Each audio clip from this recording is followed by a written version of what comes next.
Hello, welcome back to my channel, or welcome if you are new. My name is Gina and we are off to the library.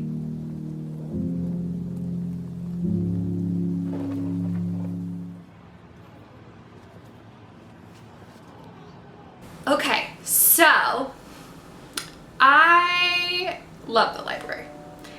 I think it's a wonderful resource. I'm obsessed with it. And I wanted to be a librarian. I have a bachelor's degree in English and I've considered getting my master's degree in library sciences. So I have interned at my local library and it always intrigues me what new books come into the local library. So the way that it works, at least in my area, I don't know if this is true for everywhere. I'm in Indiana. Basically what happens is they're given a budget. So they're giving a budget for, I think, each quarter. And they're like, okay, you have this budget and there's a certain number of nonfiction books, a certain number of fiction books, stuff like that they can get. But the state doesn't dictate what they have to get. The way they determine what they bring in to the library is by recommendations, so multiple recommendations from multiple patrons, and staff picks, which I find incredibly interesting. So I love watching recommendation videos. I feel like sometimes BookTube, BookTok, Bookstagram kind of get stuck in a phase of something really good comes out and then everyone is recommending it. And it's just the same thing over and over and over and over and over again. And I don't really do new releases. I don't really buy books new. I get them sometimes as gifts, but other than that, like, that's not really what I do. I tend to thrift books. So new release recommendations are hard for me. I have to wait until they come into the library or something like that. So my idea was, I was very intrigued to see what is new at my library in my area. So I went to the library and they have a whole new section. And in that new section, it's divided. The teens has its own part, so that's a different video. Wink, wink, hint, hint. So I decided to pick out 3 books that I'd never heard of before. Never heard of the author, never heard of this book, and see why people wanted it in the library so bad that they requested it, or that the staff was very interested in it. So I ended up with 1 fantasy book, because there wasn't a whole lot. And some of the fantasy books, like, obviously have already been there in sci-fi and stuff like that. So like Project Hail Mary, super, super popular. Jade Legacy was there, so the 3rd one in the Greenbone trilogy, I think it is. Starts with Jade City and then Jade War and then Jade Legacy. So like those were there. But I didn't want to do those. So I found 1 fantasy book. It is A Swift and Savage Tide by Chloe Neal. So this is about Captain Kit Brightling is aligned to the magic of the sea. So already I'm sold, because I feel like there's not a whole bunch of like pirate or ship-based fantasies, and I'm very intrigued by that. She's invaluable to Queen Charlotte, and there's an emperor that has escaped prison and is in a quest to renew his power. He has no qualms about using Daedric's magic to support his ambitions. So Kit and the crew of her ship, the Diana, which I was already sold, but then she named her ship the Diana, like Diana Prince, aka Wonder Woman, and I was like, sold. Don't know why that's what came to my brain when I read this, but I was like, yeah, okay, deal, let's do it. So her name is Diana, and so she's trying to find this guy. And I'm so intrigued. Like, read the synopsis. I think there was like 8 or 9 fantasy books there, and I read the synopsis and I was like, sold, taking it home. Oh, so the first one is The Bright and the Breaking Sea. shoot. So this might be the second in a series. Oh, there's only one before this. Okay, so actually I might add something to this TBR. I'm gonna see if I can get the first book on audio or an ebook through my library app, or even see if I can stop by the library again and get the first one, because I didn't realize this was the second one. So we're gonna read this one and The Bright and Breaking Sea, which is also a Captain Kip Brightling novel, which I've never heard of, so I'm excited to try this out. The other two books that I got are both mystery thrillers. So my library had half a shelf for fantasy, half a shelf for sci-fi. It had 4.5 shelves for new mystery thrillers. It had 6 shelves for romance, but that's a whole can of worms I didn't want to open yet, so that might be a separate foray into new stuff. But yeah, they had 4 shelves for mystery thrillers. So I got 2. So, and they both say like an Angela Richmond Death Investigator mystery and a Lucy Campton novel. So these though are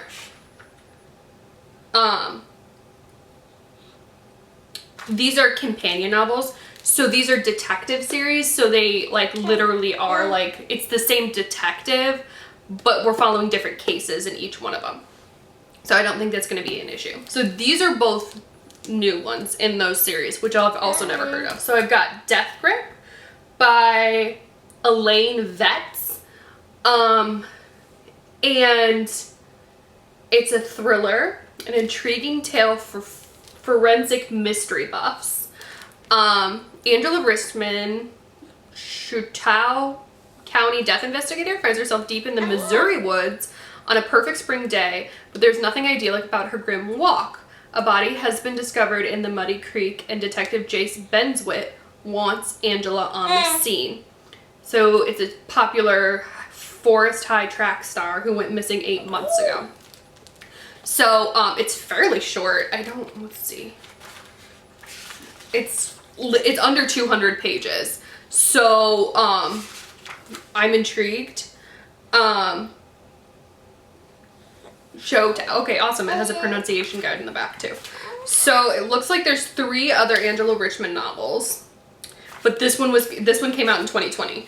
So yeah, I'm super intrigued to see if this is like a series that I would be interested in. I've never read a detective novel series before. I mean, I've read like one Sherlock Holmes novel, I think, but I think that's a totally different kind of thing.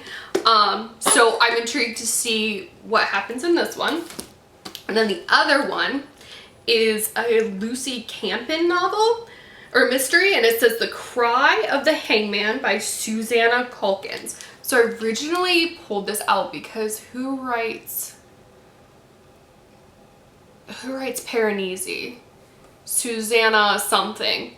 But the writing was very similar, and for some reason it caught my eye. And I wasn't trying to pick out books that were ones I'd heard of the author before either.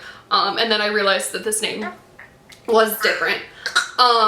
So it's London, 1667. A printer's apprentice, Lucy Campton, is unsettled on a frozen December morning after church. An elderly woman dressed in mourning clothes whispers an ominous warning in her ear. That's literally all I read. There's 3 more paragraphs in the synopsis. Don't care. Don't care. Totally just read that and was like, I'm in. Yes. I'll do it. I'm gonna start reading these. Well, not right now, but I'm gonna start reading these, and I'll see you in a little bit. I'll see you when I'm in the middle of, I think I'm gonna start with Death Grip. And I will see you when I'm a little bit of the way into this one. Okay, so I'm 100 pages into Death Grip by Elaine Vetz.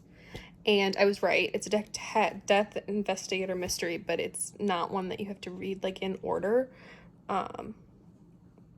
So I haven't like it recaps everything. The only thing that it doesn't talk about is like what an actual death investigator does. Like, she goes to the death scene, but she keeps saying that she can't investigate things.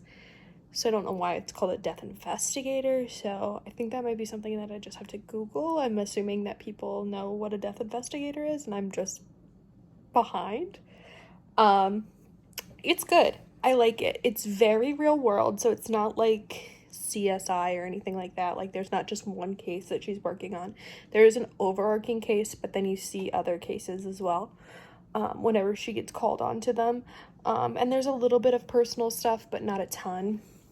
So it's very easy to read, very quick.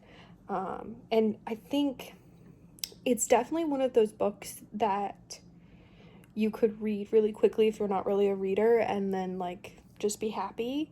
Not a ton of mystery in it, like not a ton of really, like, I think I know how it's gonna end.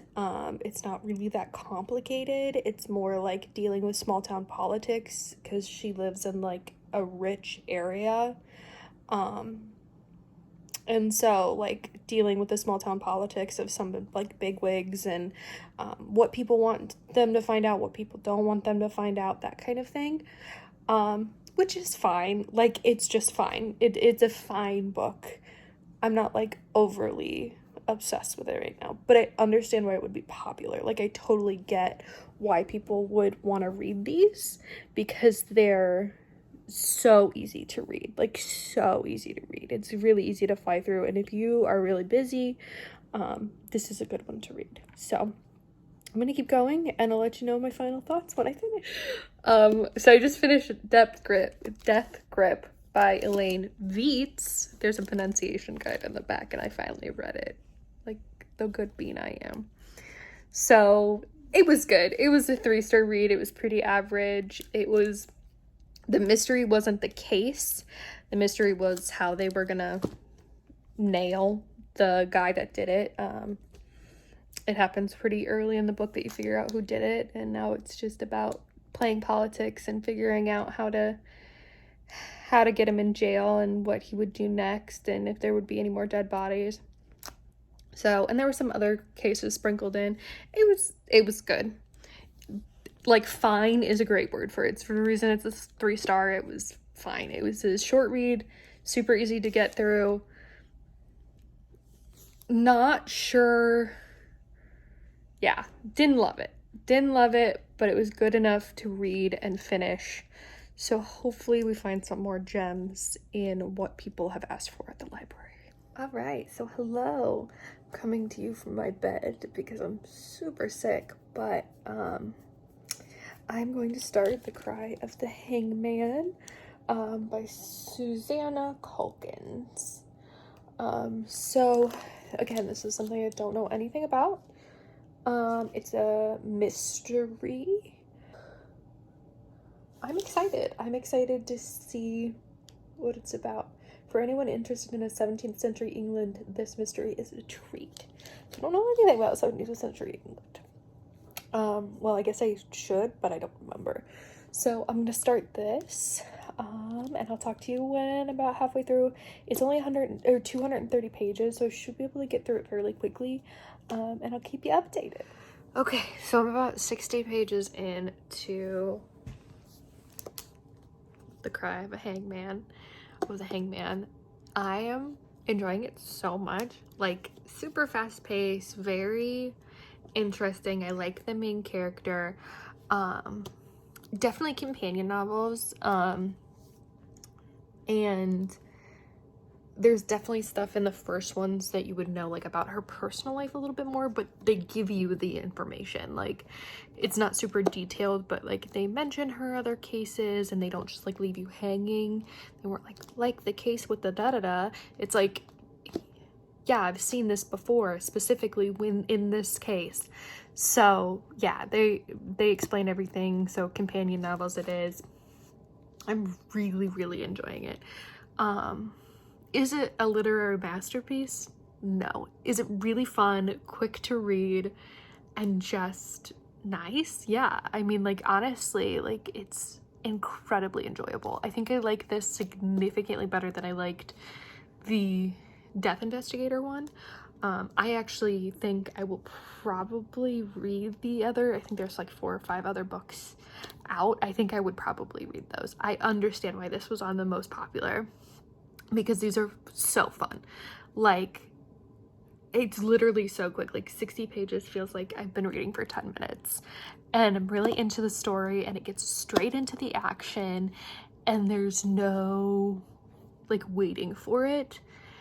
And it's like set in the 17th century, but it's not, like, it's after the Great Fire of London.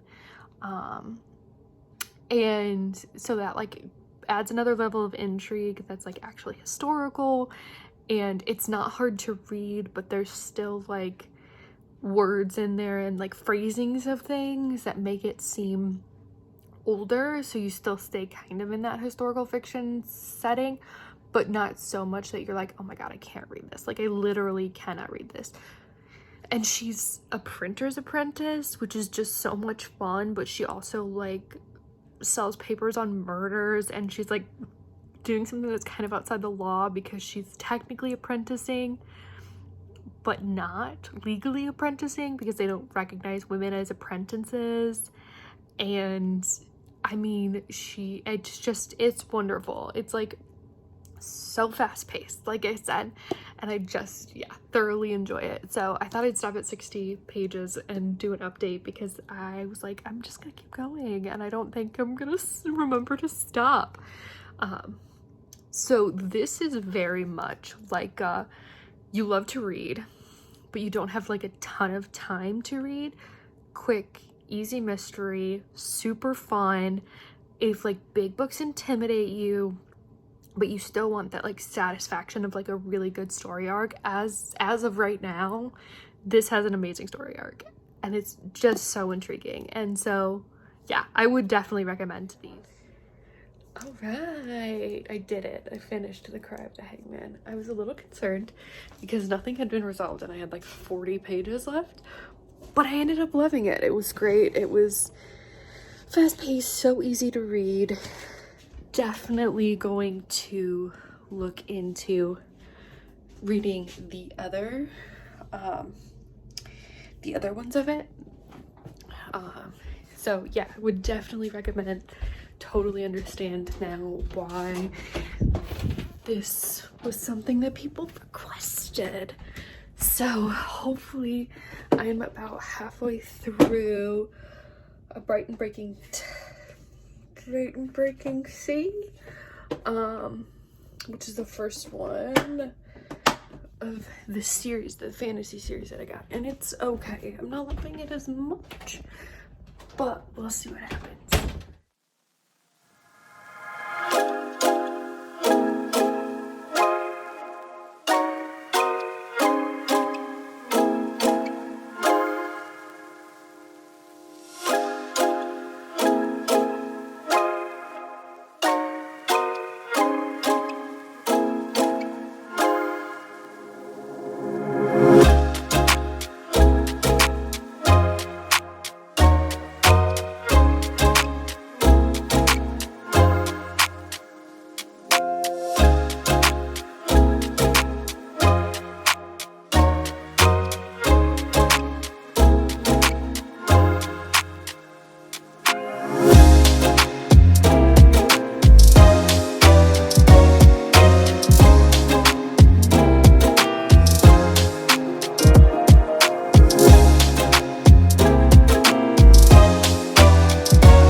Okay, so I made it halfway through. Swift and Savage is tied, and I'm obsessed with it. I understand why this was on the new list. Like, this is definitely a series I think I'm going to continue with, should there be more. I haven't looked it up because I think I'm going to be sad if there's not more. But it's going into a war, so, which isn't a spoiler, it's just a thing. so I'm pretty sure there's gonna be more. Really enjoying it. There's been some more romance, which I'm shipping so hard and did not expect at all. But overall the characters are just so well rounded. The knowledge of sailing is impeccable, and really just awesome to see. I don't know much about sailing, but the use of like real like port, starboard, like tack, things like that, like actual anatomical names for like the ships and what they can do is amazing. And the magic system is interesting. It's something that's not really been explored yet because you kind of learn as Kit learns, because there's not a lot of understanding in general about the magic system.